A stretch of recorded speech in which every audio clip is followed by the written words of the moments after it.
လက်ရှိအချိန်တွင်လူမှုကွန်ရက်များပေါ်၌အလွန်ဝမ်းနည်းဖွယ်သတင်းတစ်ရပ်အလွန်လျင်မြန်စွာပြန့်နှံ့လျက်ရှိပြီးအေယာဝတီဒေသမှဆိုင်ရာရှိသောလူသိများသည့် TikTok ဆယ်လီတဦးသည်မဲဆောက်မြို့တွင်ရုတ်တရက်ကွယ်လွန်သွားခဲ့ကြောင်းသိရှိရပါသည်ဗီဒီယိုကိုစတင်မကြည့်ရှုမီကျွန်ုပ်တို့၏ channel ကို subscribe လုပ်ပြီး like ပေးကြရန်မေတ္တာရပ်ခံအပ်ပါသည်လူမှုကွန်ရက်ပေါ်တွင်ပေါ်ထွက်လာသောအချက်အလက်များအရအဆိုပါ TikTok ဆယ်လီသည်အသက်ငယ်ရွယ်စဉ်ကတည်းကကိုယ်ပိုင်စတိုင်နှင့်စိတ်ထိခိုက်စရာဗီဒီယိုများကြောင့်ပရိသတ်အများအပြား၏ချစ်ခင်အားပေးမှုကိုရရှိထားသူဖြစ်ပြီးသူမ၏ဗီဒီယိုများတွင်လူမှုဘဝ၏အမှန်တရားများခံစားချက်များနှင့်လူမှုရေးဆိုင်ရာအကြောင်းအရာများကိုထိထိရောက်ရောက်ဖော်ပြလေးရှိသဖြင့် follower အရေအတွက်မှာနေ့စဉ်တိုးတက်လာခဲ့ပါသည်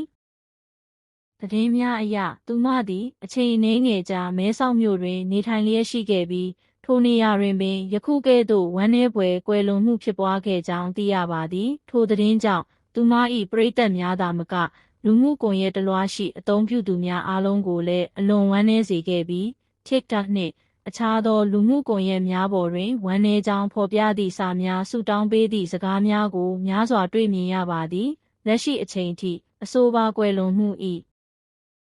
အကြောင်းရင်းအပြည့်အစုံကိုတရားဝင်ထုတ်ပြန်ခြင်းမရှိသေးတော့လဲသက်ဆိုင်ရာအာဏာပိုင်များကအကြောင်းရင်းအမှန်ကိုသိရှိနိုင်ရန်စုံစမ်းစစ်ဆေးမှုများဆက်လက်ပြုလုပ်လျက်ရှိကြောင်းသိရပါသည်လူအများကြားတွင်လည်းလူမှုကွန်ရက်ပေါ်၌ကြော်ကြားမှုရရှိလာခြင်းနှင့်အတူစိတ်ဖိစီးမှုများဘဝဆိုင်ရာအခက်အခဲများနှင့်အန္တရာယ်များလည်းတိုးပွားလာနိုင်ကြောင်းဆွေးနွေးပြောဆိုမှုများပေါ်ပေါက်လျက်ရှိပြီးယခုဖြစ်ရပ်သည်လူငယ်များအတွက်အထူးသတိပေးချက်တစ်ရပ်ဖြစ်လာခဲ့ပါသည်